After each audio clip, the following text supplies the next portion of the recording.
주의 함께 하심을 기원합니다. 오늘부터 수요 사경에는 이제 사무엘상을 다루게 됩니다. 전체 그 사무엘상의 주제는 이제 하나님이 택하셨다. 주로 이제 하나님께서 사무엘을 부르시고 또 그 뒤를 이어서 사울과 또 다윗을 부르심을 이렇게 주 내용으로 하기 때문에 아마 이제 하나님이 택하셨다라고 하는 큰 주제 아래서 내용들을 살펴보게 될 것입니다. 오늘 보게 될 말씀은 1장부터 3장까지의 말씀입니다. 사무엘상 1장에서 3장까지의 말씀을 통해서 또 이 안에서 다루고 있는 주제를 함께 이야기 나누도록 하겠습니다. 오늘 주제 성구 사무엘상 2장 18절에서 21절까지를 함께 읽어보겠습니다. 사무엘은 어렸을 때에 세마포 에봇을 입고 여호와 앞에 섬겼더라. 그의 어머니가 매년 드리는 제사를 드리러 그의 남편과 함께 올라갈 때마다 작은 겉옷을 지어다가 그에게 주었더니 엘리가 엘가나와 그의 아내에게 축복하여 이르되 여호와께서 이 여인으로 말미암아 내게 다른 후사를 주사 이가 여호와께 간구하여 얻어 바친 아들을 대신하게 하시기를 원하노라 하였더니 그들이 자기 집으로 돌아가매 여호와께서 한나를 돌보시사 그로 하여금 임신하여 세 아들과 두 딸을 낳게 하셨고 아이 사무엘은 여호와 앞에서 자라니라. 먼저 그 사무엘 상의 전체 그 개요를 좀 설명을 드리도록 하겠습니다. 사무엘 상은 마지막 사사라고 불리워지는 이 사무엘 선지자의 활동을 다룬 책입니다. 책의 이름이 사무엘이라고 하지만 사실상 그 사무엘에 대한 부분은 이미 사사기에서 일부분 다루었고 그리고 이 그 사무엘상에서는 이제 앞부분에서만 간략하게 다루어지고 대부분은 그 사울과 다윗을 중심으로 한 이 초기 왕정의 역사를 기록하고 있습니다.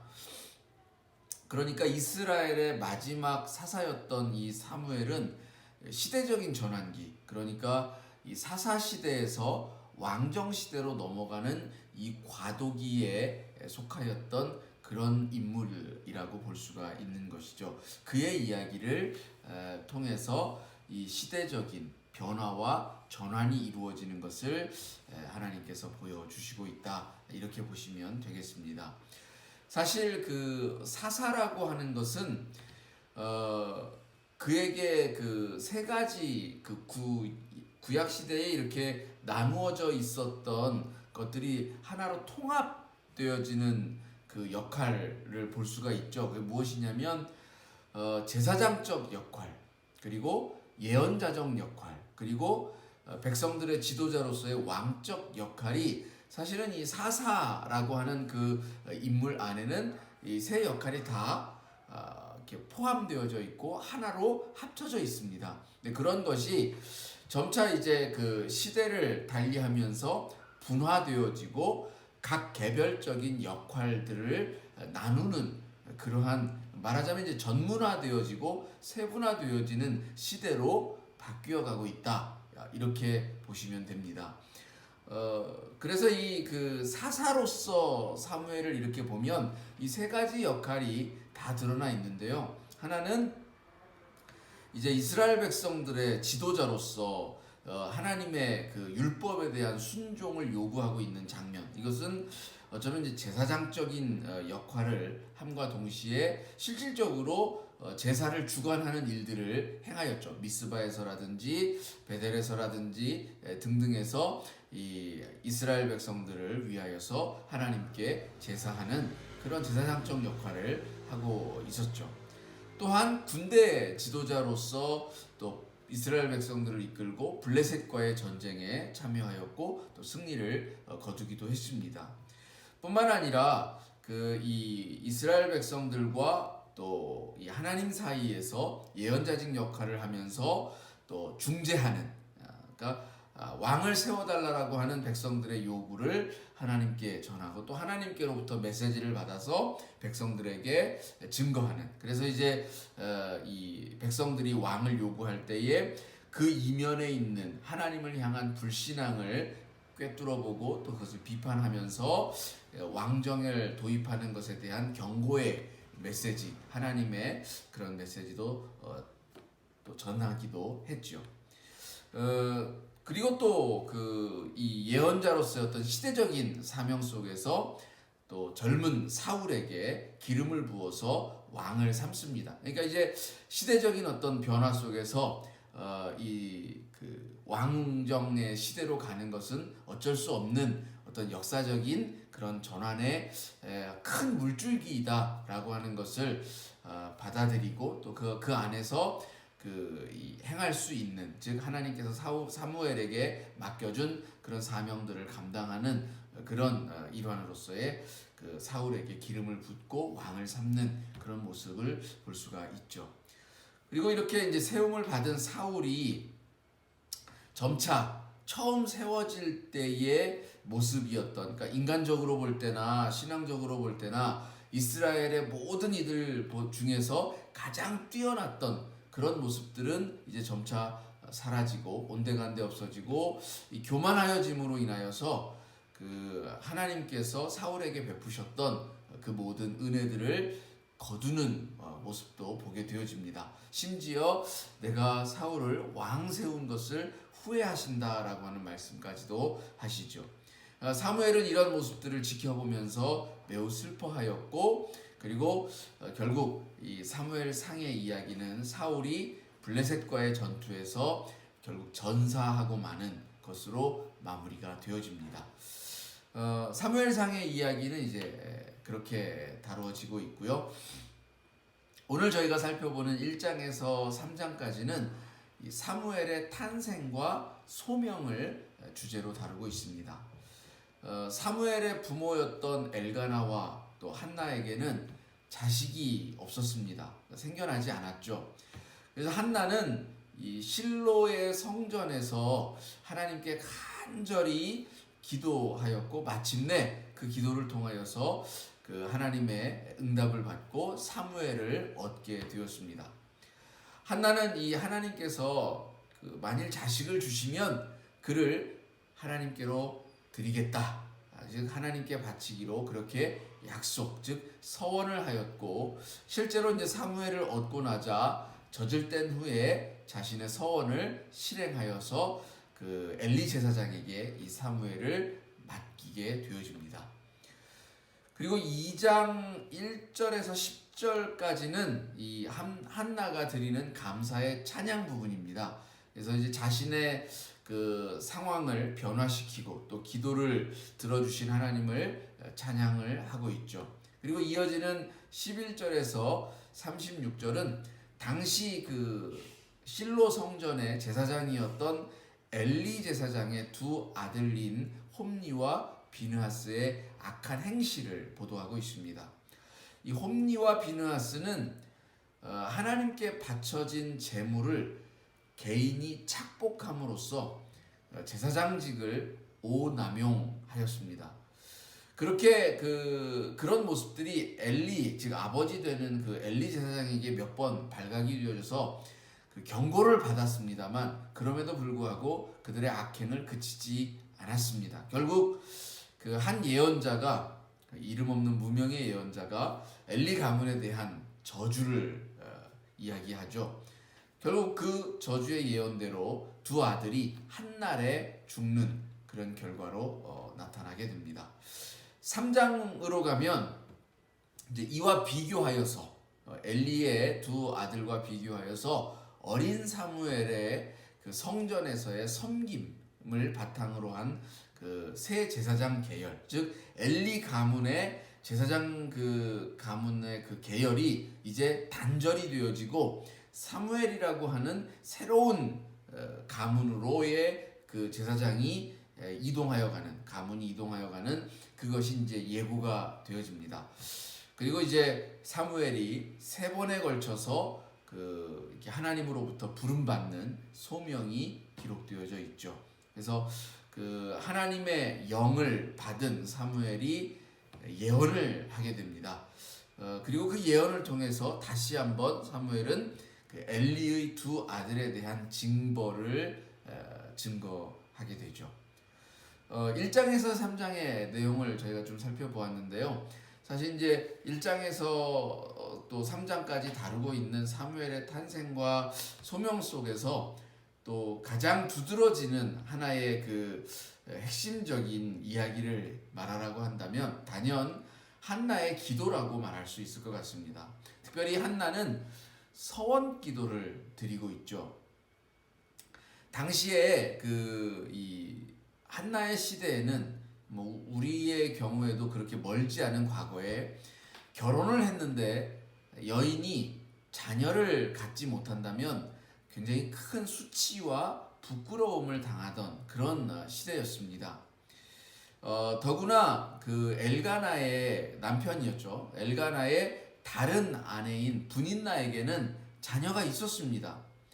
이처럼 그 자녀가 있는 여인과 자녀를 갖지 못하는 여인이 함께 있으면 서로가 비교를 당하고, 그래서 이제 자녀를 갖지 못하는 여인은 뭔가 그 하나님으로부터 저주받았거나 혹은 애초에 뭔가 문제가 있는 그런 존재로서 인식이 되어져서 세상으로부터 멸시와 조롱을 받았던 것입니다. 그렇기 때문에 이 한나의 기도라고 하는 것은 매우 간절한 그리고 절박한 그런 소원이 묻어 있는 것이라고 볼 수가 있는 거죠. 당시에 한 존재가 여인으로서 살아가는 그 생명의 존재가 정말 그 길을 펴지 못하고 조롱과 멸시의 대상이 되어져서 끊임없이 손가락질을 당하고 있는 그것이 참 얼마나 괴롭겠습니까? 더군다나 남편 엘가나는 이 한나를 그래도 사랑하였습니다.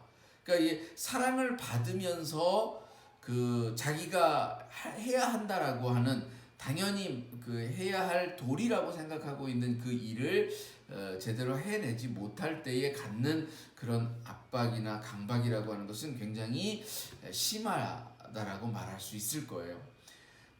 그런 것 때문에 이 한나의 기도는 다른 누구보다도 이 간절함과 절박함을 가질 수밖에 없다라는 것이죠. 그래서 그 간절함과 절박함이 결국 하나님 앞에 서원 기도의 형태로 나타납니다. 이 서원 기도는 말 그대로 기도 가운데 자기가 소망하는 바를 이야기하고 그 소망하는 바가 이루어진다면 그 대가로 무언가를 자기가 하겠다 혹은 드리겠다라고 하는 것을 약속하는 것을 말합니다. 사실 약속이라고 하는 것이 어떤 간절함과 절박함에서 나온다라고 한다면 하나님께서 우리에게 구원의 약속을 주셨다. 우리에게도 하나님은 약속을 주셨어요. 그죠? 그래서 이제 성경의 역사를 약속의 역사, 즉 언약의 역사 이렇게 이야기를 하고 있는데 하나님이 뭐가 아쉬워서 우리에게 약속을 해주시겠습니까? 그렇죠? 약속을 하는 것은 무언가 부족한 것이 있는 사람, 예를 들어서 돈을 빌리는 사람이 약속을 하게 되죠. 내가 언제까지 갚노라. 그를 못 갚게 되어지면 무언가를 담보를 맡겨서라도 빚을 갚겠다라고 하는 그런 약속들을 하게 되죠. 그러니까 뭔가 이렇게 좀 이 부족한 면이 있는 그런 사람들이 약속을 먼저 하게끔 되어 있는 것입니다. 그런데 하나님 편에서 보자면 약속을 해야 할 어떠한 이유가 없어요. 그죠? 하나님은 모든 것을 가지고 계시고 모든 것을 알고 계시고 모든 능력과 힘을 가지고 계시는데 그런 하나님이 우리들에게 굳이 어떤 약속을 해야 할 그런 하등의 이유가 없다라는 거죠. 그런데 하나님이 구원의 약속을 주셨어요. 그 이야기는 결국 하나님에게 인간을 향한 그 사랑의 간절함과 절박함이 있다. 이렇게 말할 수 있다라는 거죠.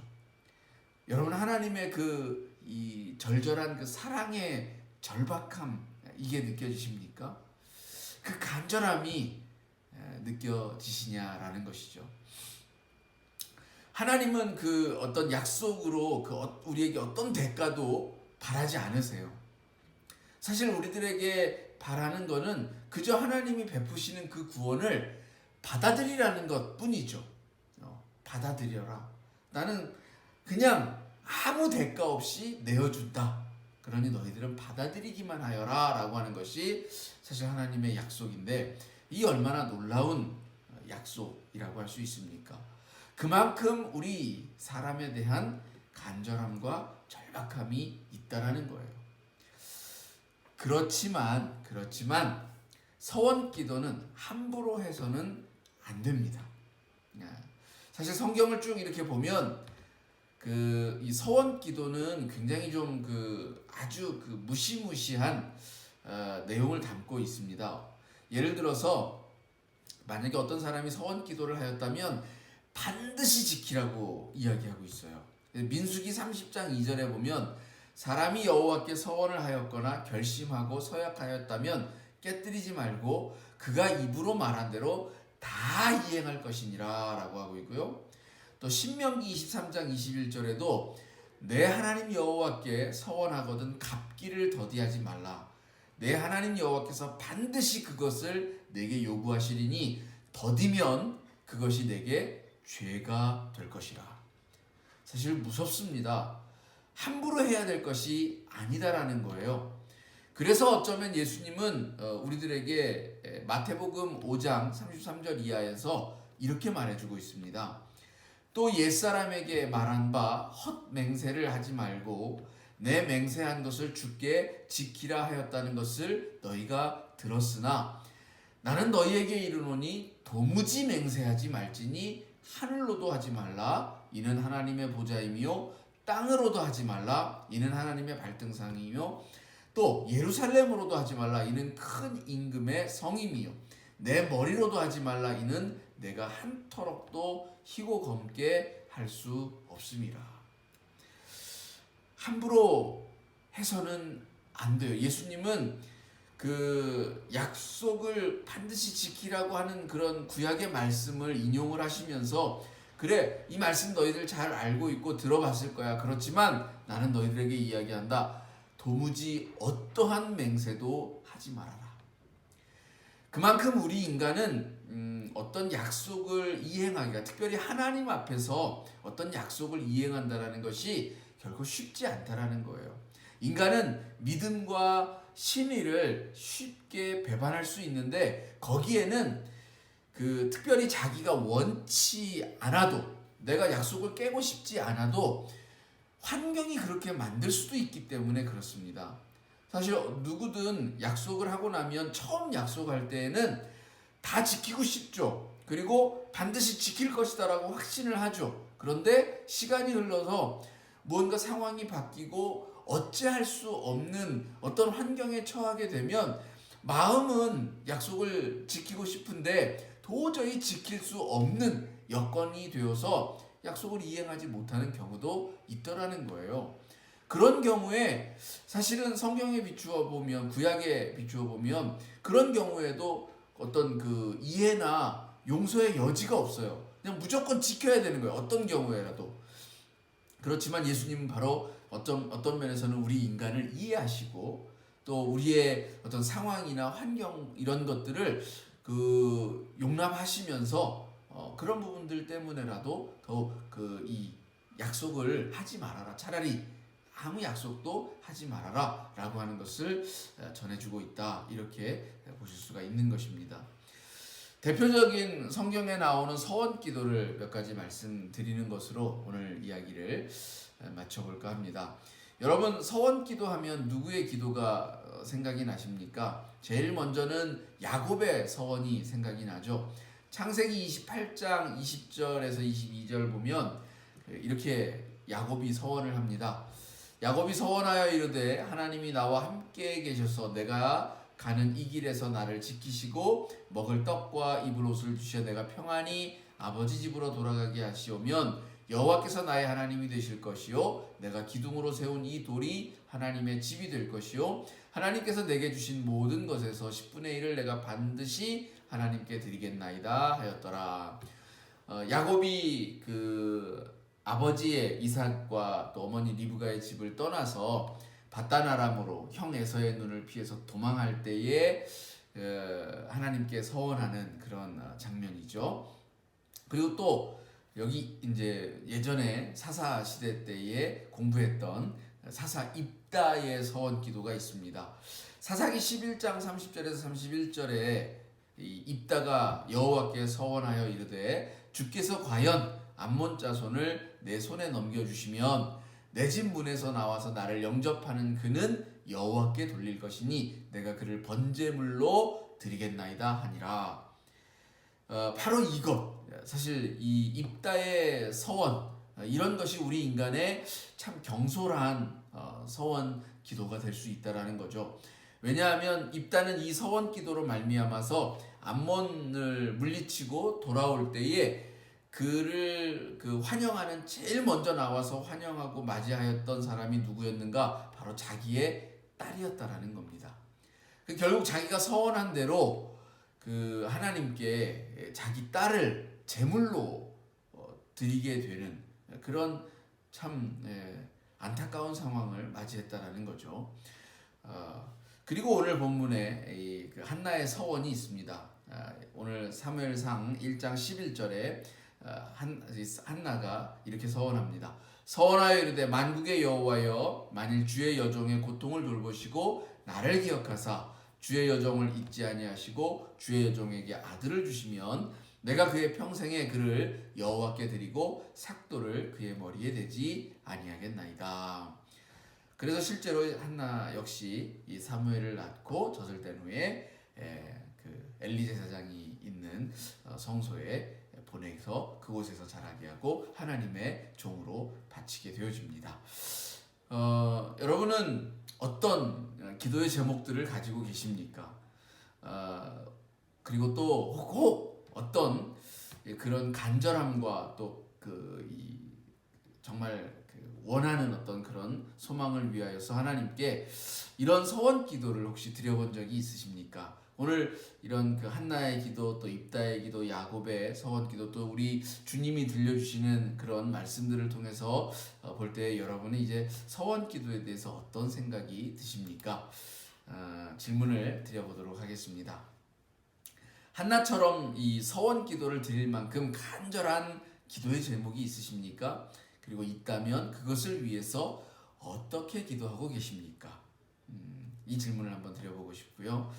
그것은 이제 예수님이 주시는 말씀과 비추어서 한번 생각해 보시기를 바라봅니다.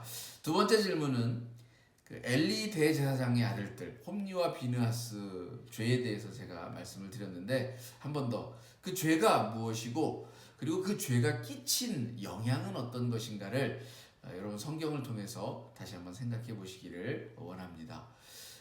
이 개인의 선과 악은 한 개인에게서 그치는 것이 아니라 이 사회에도 영향을 끼칩니다. 특별히 지도적인 위치에 있는 사람들, 여기 홈리와 비느하스처럼 제사장이라고 하는 그러니까 백성들이 우러러보고 모범으로 삼아야 될 그런 인물들이 죄를 짓고 악을 행하면서 아무렇지도 않게 그런 일들을 행할 때 그것은 결코 한 개인으로서의 그 삶으로 끝나는 것이 아니라는 것이죠.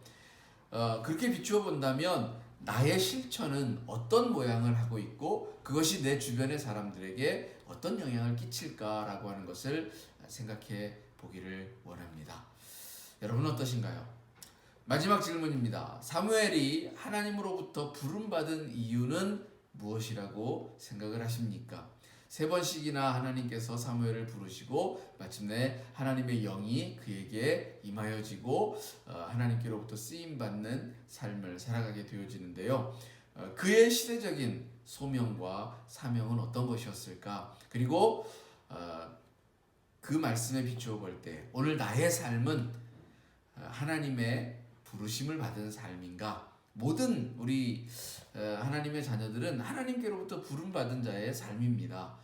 그러면 그 소명, 즉 나에게 주어진 그 사명은 무엇인가? 라고 하는 것을 한번 생각해 보기를 원합니다. 그리고 그 삶을, 그 사명을 살아가고 있는가라는 것을 다시 한번 생각해 보고, 이 하나님께 나아가서 이 사무엘처럼 이 하나님께로부터 주어지는 그런 사명들을 또 받아들이고 순종하겠노라고 하는 우리들의 믿음의 고백들이 생겨날 수 있기를 바라봅니다. 오늘 여기까지 하겠습니다. 기도하겠습니다. 하나님, 어린 사무엘이 하나님께 드려집니다. 한나가 간절함에 기도하여서 얻은 아들이었습니다. 하나님께 드리겠다고 약속하고 서원하여서 얻은 그런 기도의 응답이었습니다. 하나님, 오늘 우리들에게도 어쩌면 간절히 원하는 삶의 기도의 제목들이 있습니다. 그것을 위하여서 하나님 앞에 열심으로 또 간절함으로 부르짖고 있는 주의 백성들이 있습니다. 하나님 앞에 서원을 할 만큼 간절함이 있는 그런 이들도 있습니다. 하나님께서 들으시고 응답하여 주시기를 원합니다. 우리 가운데 이런 간절함, 이런 열망, 또 이런 그 뜨거운 기도가 있기를 원합니다. 그리고 그 기도를 통해서 태어난 사무엘이 하나님으로부터 부름을 받고 쓰임을 받는 것처럼 오늘 모든 생명은 하나님께로부터 올 때에 그 주어진 사명들이 있는 줄로 믿습니다. 오늘 주님 앞에 간절히 기도하는 가운데 나의 이 땅에서의 사명이 무엇인지를 놓고 기도할 수 있게 하시고 그것을 위하여서 더욱 간절히 부르짖게 하여 주옵소서. 내 삶을 통하여서 또 나의 삶이 주는 기쁨, 유익 이러한 것들뿐만 아니라 더불어서 나누는 그런 기쁨과 유익함이 있게 하여 주옵소서. 우리가 살아가는 이 세계가 정말 하나님의 뜻에 합당한 그런 하나님의 나라가 되어지기를 오늘도 간절히 원하는 마음속에서 우리가 살아야 할 삶의 모습을 두고 주님 앞에 기도할 때에 가르쳐 주시고 깨우쳐 주시고 또 행할 수 있게 하옵소서. 또 한 주간을 우리 사랑하는 베네치아 연합교회 모든 성도님들 주님의 은혜 안에 머물게 하시고 주의 동행하심 속에서 강건함을 누리게 하여 주옵소서. 삶의 곤고함이 또 우리들을 쓰러뜨리지 않도록 도우시고 주께서 항상 능력으로 함께하여 주시기를 간절히 기도합니다. 예수님의 이름으로 기도합니다. 아멘.